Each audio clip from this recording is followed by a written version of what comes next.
Bueno, iniciamos hoy una exploración detallada, nos metemos de lleno en el corazón de un debate intelectual fascinante de la antigua Grecia, una auténtica batalla retórica y vamos a ver que sus ecos resuenan de forma sorprendente incluso hoy.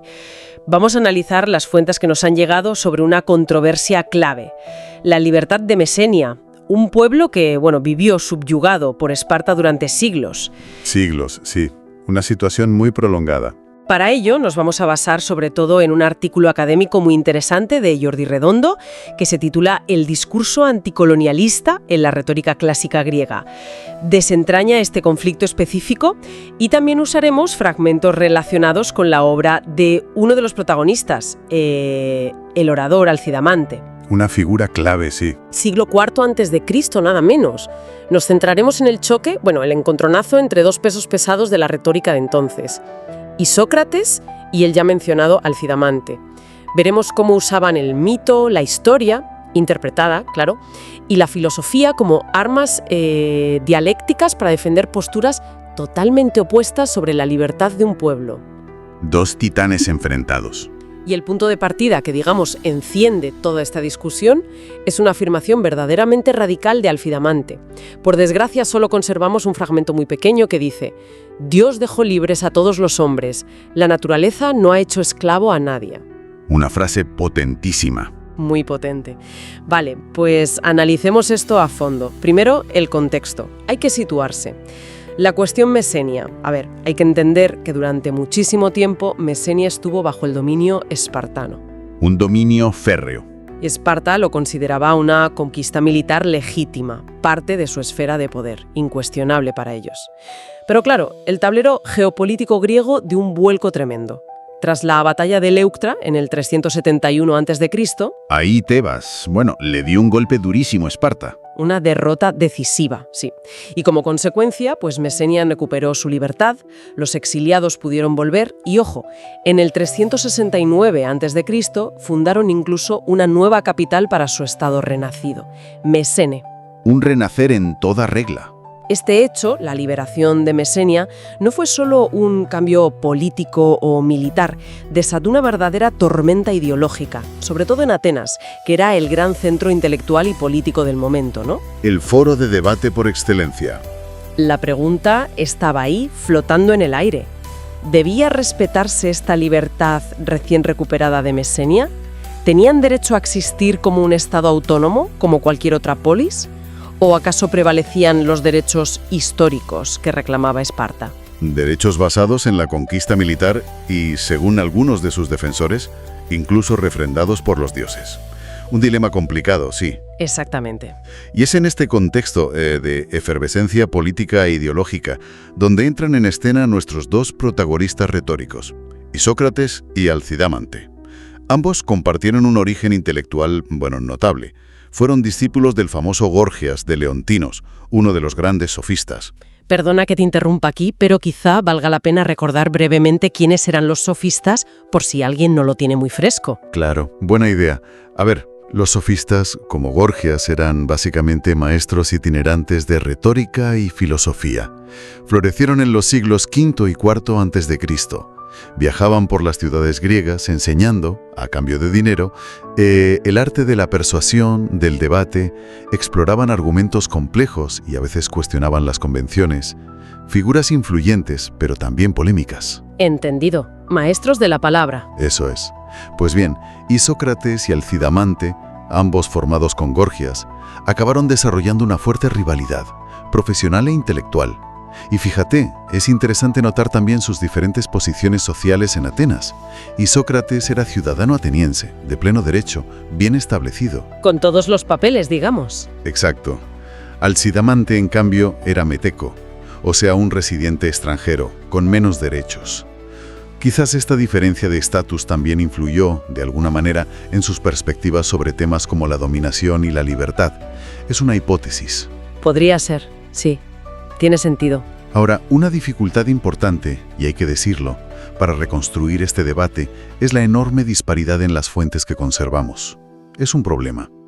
De Isócrates tenemos un discurso entero muy relevante para este tema, el Arquídamo, un texto completo que podemos leer, analizar en detalle. Eso facilita las cosas. Mucho. Sin embargo, del discurso de Alcidamante, que trataba directamente esta cuestión, el Mesenia Cos, solo nos han llegado 3 fragmentos brevísimos, citados de pasada por otros autores posteriores como Aristóteles. 3 fragmentos. Muy poco. Poquísimo. Esto nos obliga a inferir, a reconstruir gran parte de su postura a partir de muy pocas líneas, lo cual siempre es un desafío, claro. Entendido. Es como intentar reconstruir un edificio entero a partir de 3 ladrillos, como decíamos. Pero bueno, con lo que tenemos, ¿cómo argumentaba Isócrates a favor del dominio espartano en ese discurso completo, el Arquídamo? ¿Cuáles eran sus cartas fuertes? Pues Isócrates, o mejor dicho, el personaje de Arquídamo, el príncipe espartano al que Isócrates pone voz en el discurso, despliega una batería de argumentos muy centrados en la particularidad histórica de Esparta y en la necesidad de mantener el status quo anterior a Leuctra. Podríamos agrupar sus argumentos en varios pilares principales, digamos. Vale. Primero, recurre a justificaciones que podríamos llamar histórico-míticas.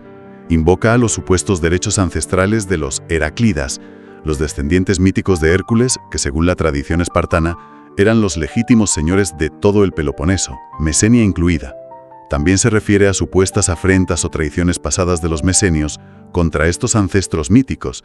Los presenta como un pueblo históricamente desleal que merecía su subyugación como castigo. O sea, apelando a un pasado legendario para justificar el presente. Una estrategia clásica, vamos. Exacto. Luego, un segundo pilar argumentativo se basa en lo que podríamos llamar argumentos legalistas o de poder fáctico.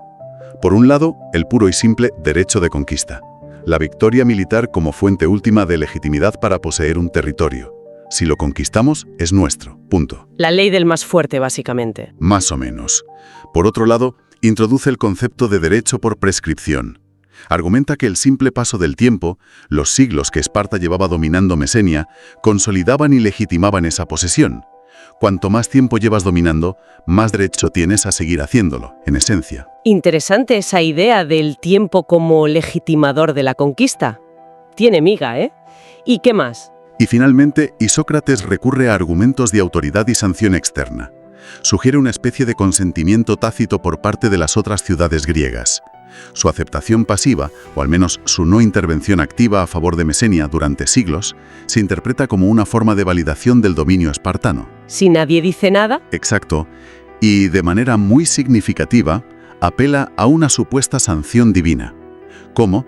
Interpretando el silencio del oráculo de Apolo en Delfos sobre la cuestión de la libertad mesenia como una señal de aprobación divina al dominio espartano.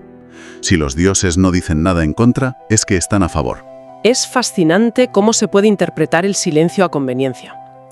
En resumen, Isócrates construye un caso basado en la historia selectiva, la de los vencedores, mitos fundacionales, la fuerza de la costumbre, el derecho del más fuerte y una supuesta aprobación divina, inferida del silencio. Precisamente, su enfoque, puesto en boca de un príncipe espartano, buscaba claramente el apoyo de las élites conservadoras y oligárquicas de todo el mundo griego, aquellas interesadas en mantener el orden establecido y los derechos adquiridos por la fuerza o la herencia. Se centra totalmente en la particularidad de la historia y los derechos específicos espartanos. Muy enfocado en Esparta y sus aliados. Y aquí es donde el contraste con Alcidamante se vuelve radical. Frente a esta defensa del particularismo histórico y el status quo, Alcidamante va a invocar principios de carácter universal, muy influidos por las corrientes más críticas de la sofística. Aquí es donde, como decías antes, la cosa se pone realmente interesante, a pesar de tener solo esos fragmentos. Vamos a ellos. ¿Qué nos dicen esos 3 ladrillos que conservamos del Mesenio? Estoy intrigada. Pues el fragmento más célebre, el que cita Aristóteles en su retórica, es una auténtica bomba conceptual para la época. Dice textualmente: Dios dejó libres a todos los hombres, la naturaleza no ha hecho esclavo a nadie. En griego suena así: Eleutheros afeke pantas theos, udena dulon ephisis pepoyeken. Uf, qué declaración. Es directa, universalista, dinamita pura contra la justificación de la esclavitud por conquista o por cualquier otra razón que no sea la propia naturaleza. ¡Qué fuerte! Totalmente. Es una afirmación potentísima que cuestiona la base misma de la esclavitud como institución justificada por la guerra o la ley humana. Apela a una libertad natural, originaria, otorgada por la divinidad o inherente a la physis, a la naturaleza misma de los seres humanos. Todos es sin distinción. Es que lo cambia todo. Luego tenemos otro fragmento también de la retórica de Aristóteles que presenta un argumento más lógico, más pragmático quizá.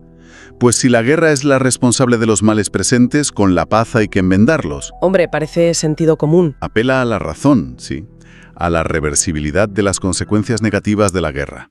Si la guerra trajo la subyugación y el sufrimiento a Mesenia, pues la paz debe traer la restauración, la reparación, o sea, la libertad. Tiene una lógica aplastante. La paz como antídoto de los males de la guerra, me parece muy claro. Y para que no quede duda de que este argumento se usó específicamente en el debate sobre Mesenia, tenemos el tercer fragmento. Viene de un Escolio, un comentario antiguo a la retórica de Aristóteles, que dice: Alcidamante aconseja a los lacedemonios espartanos no esclavizar a los mesenios. Si la guerra, dice, ha albergado esas desgracias, la paz lo enderezará. Blanco y en botella. Los sitúa justo ahí. Exacto. Sitúa inequívocamente el argumento lógico anterior en el corazón de la defensa de la libertad mesenia por parte de Alcidamante. Como ves, estos argumentos se oponen frontalmente a los de Isócrates. Alcidamante no recurre a mitos fundacionales particulares ni a derechos derivados de conquistas pasadas. Su base es un principio universal, la libertad natural de todos los seres humanos. Su pensamiento en este punto se ha relacionado, y de forma muy convincente creo yo, con el de otro sofista, Antifonte. ¿Antifonte? Sí, quien aproximadamente medio siglo antes, en su tratado sobre la verdad, había escrito algo igualmente revolucionario para su tiempo. Decía que por nacimiento, fuise, todos somos naturalmente iguales en todo, tanto griegos como bárbaros, ya que todos compartimos las mismas necesidades naturales básicas, respirar, comer, etc. Fascinante esa conexión con Antifonte. Ideas de igualdad natural circulando ya en el siglo V a.C. Impresionante.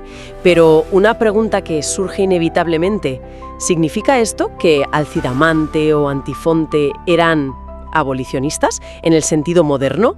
¿Querían acabar con toda forma de esclavitud? Ahora, aquí llegamos a una distinción crucial que las fuentes nos obligan a hacer. Es muy importante matizar esto. A ver, no tenemos evidencia suficiente para afirmar que Antifonte o Alcidamante fueran abolicionistas en nuestro sentido actual. Vale. Es decir, que propugnaran la eliminación completa de la institución de la esclavitud en la sociedad griega. Probablemente aceptaban la esclavitud como un hecho social, como una institución existente, producto de la ley humana, nomos, o la convención social, quizá resultado de deudas o como castigo legal. No lo sabemos con certeza, pero parece que la institución en sí no la cuestionaban radicalmente. Entonces, ¿dónde estaba su radicalidad? ¿Qué era lo rompedor? Su radicalidad estaba en negar rotundamente que la esclavitud fuera una condición natural. Argumentaban específicamente contra la idea de que ciertos pueblos, como los mesenios en este caso, o los bárbaros en general, estuvieran destinados por naturaleza a ser esclavos de otros, especialmente como resultado de una conquista militar. Cuestionaban la justificación natural o divina de la subyugación de un pueblo entero. Esa es la clave de su postura, tal como la podemos reconstruir. Entendido. La diferencia es sutil pero fundamental. No es lo mismo aceptar una práctica social existente, aunque sea injusta, que justificarla apelando a un supuesto orden natural o divino inmutable. Ahí está el quiz. Exactamente. Y esa idea, la de cuestionar la justificación natural de la subyugación, no se quedó solo en debates filosóficos o retóricos entre intelectuales. Ojo. Ah, tuvo más recorrido. Salió de los círculos académicos, digamos. Sí, y esto es algo que nos cuentan las fuentes y que demuestra que el debate estaba muy vivo en la sociedad. Tenemos constancia, gracias al orador Demóstenes, de que precisamente en la década de los 370-360 a.C., justo después de la liberación de Mesenia y en pleno fragor del debate ideológico, se repuso en Atenas una tragedia de Eurípides, titulada Cresfontes. Eurípides. ¿Y qué tenía de especial esa obra para que la repusieran justo entonces? Pues que esta tragedia, cuyo estreno original había sido mucho antes, hacia el 421 a.C., ya en su momento reivindicaba el derecho de los mesenios a la independencia y presentaba su causa de forma favorable. Anda. El hecho de que se recuperara y se volviera a representar en el Teatro de Dioniso ante miles de ciudadanos atenienses, justo en ese momento, es una señal clarísima. Indica que la cuestión mesenia y los argumentos sobre su libertad estaban en el centro de la atención pública y cultural. No era un tema de 4 eruditos. ¡Guau! O sea que no era solo una disputa entre Isócrates y Alcidamante en sus escuelas de retórica. Era un tema candente que llegaba al gran público a través del teatro. Eso le da otra dimensión, claro. Totalmente. Y las ideas sobre la igualdad natural, aunque quizá minoritarias, siguieron resonando, Mucho más tarde, ya en plena época helenística, entre finales del siglo III y principios del segundo a.C., encontramos un fragmento de un comediógrafo, Filemón, que dice algo muy parecido a lo que argumentaba Alcidamante siglos antes. Sí. ¿Qué decía? Cito el fragmento. Aunque alguien sea esclavo, tiene la misma carne, pues por naturaleza nadie nació jamás esclavo. A todos hizo libres por naturaleza, pero la codicia, pleonexía, lo transformó en esclavo. Impresionante. Vemos cómo esa semilla crítica, esa idea de una libertad natural traicionada por la ambición humana, seguía germinando y apareciendo incluso en la comedia. Es una pervivencia fascinante de la idea, sí. Y si volvemos a Alcidamante un momento, hay una conexión muy sugerente entre sus argumentos sobre la libertad natural de los mesenios y su propia filosofía sobre la retórica. ¿A qué te refieres? ¿Hay una conexión entre sus ideas políticas y las retóricas? Me parece que sí. En otra de sus obras, titulada Sobre los que componen discursos escritos o, a veces, sobre los sofistas, Alcidamante defiende con pasión, con vehemencia, la improvisación en la oratoria. Valora el discurso vivo, espontáneo, adaptado al momento, kairos, que él considera natural. El discurso del momento. Eso es, y lo contrapone a la rigidez del discurso escrito, que desprecia por considerarlo algo artificial, una mera imagen, ídolon, o estatua, andrías, inerte del pensamiento, incapaz de responder o adaptarse. Interesante esa dicotomía entre lo vivo natural y lo escrito artificial en la retórica. Muy gráfico lo de la estatua. Exacto, y es muy tentador ver aquí un paralelismo conceptual con su defensa de Mesenia. Por un lado, la libertad natural del ser humano frente a la subyugación artificial impuesta por la fuerza militar o la ley humana, nomos. Por otro lado, la libertad natural del discurso improvisado y vivo frente a la artificialidad fijada y muerta de la escritura. Anna, es verdad. Parece que hay una coherencia profunda en su pensamiento, una apuesta por lo natural y lo libre frente a lo artificial y lo constreñido, tanto en la condición humana como en la comunicación. Es una conexión brillante. Muestra una visión del mundo bastante consistente, sí señor. Y hablando de Alcidamante como personaje, las fuentes nos regalan incluso una anécdota curiosa sobre él, ¿verdad? Algo con Platón, creo recordar. Sí, una bastante irónica, la verdad. Se cuenta, según el retórico romano Quintiliano, que el mismísimo Platón le puso a Alcidamante el apodo de Palamedes Eleático. Palamedes, el héroe mítico de la guerra de Troya. Ese mismo. Palamedes era un héroe famoso por su ingenio, al que se le atribuían numerosos inventos. Entre ellos, ojo, la invención de las letras, del alfabeto, de la escritura. No puede ser. La ironía es brutal. Alcidamante, el gran crítico de la palabra escrita, el defensor de la improvisación oral. Y Platón va y lo compara precisamente con el inventor mítico de la escritura. Es buenísimo. La ironía es deliciosa, sí. Y para añadir una capa más de complejidad a este personaje, resulta que el propio Alcidamante escribió un discurso titulado Odiseo, en el que atacaba la figura de Palamedes. Pero bueno, o sea, el crítico de la escritura, apodado como su inventor, y encima escribió contra él. Un personaje complejo y lleno de matices, sin duda. No era un tipo simple. Desde luego que no. Tipal. Creo que lo fundamental es ver este choque claro de dos visiones del mundo enfrentadas en la Atenas del siglo IV a.C., pero con una relevancia que yo creo trasciende su época. Por un lado tenemos los argumentos representados por Isócrates, aquellos que justifican el dominio y la subyugación basándose en una interpretación selectiva de la historia, la escrita por los vencedores, claro, en mitos fundacionales particulares que legitiman a un grupo sobre otro y en la defensa a ultranza del poder establecido y el status quo, apelando a la tradición, la costumbre y hasta el silencio divino. El argumento de la fuerza de los hechos y la tradición, podríamos decir. Él siempre ha sido así. Exacto. Y por otro lado, radicalmente opuestos, encontramos los argumentos que podemos reconstruir a partir de los fragmentos de Alcidamantes. Estos apelan a principios universales, a una naturaleza humana compartida, a una libertad inherente a todos los seres humanos por el simple hecho de serlo. Cuestionan la legitimidad de la conquista militar como fuente de derecho y ponen en duda la esclavitud de pueblos enteros basándose en la idea de una libertad natural original. El argumento de los principios universales y la naturaleza humana. El contraste es nítido, desde luego. Y lo que resulta crucial, a pesar de la frustrante escasez de textos directos de Alcidamantes sobre este tema, es que esos pocos fragmentos que conservamos son evidencia suficiente. Confirman la existencia de lo que hoy, con nuestras categorías, podríamos llamar un discurso antisubjugación, o incluso anticolonialista avant la lettre, en plena Grecia clásica. ¿Un discurso precursor? Sí, y no era un discurso simple o emotivo, Utilizaba conceptos filosóficos sofisticados, derivados de la sofística, como el de la igualdad natural, physe, para construir una argumentación racional contra el derecho de conquista y en defensa de la autonomía política de un pueblo sometido como el Mesenio.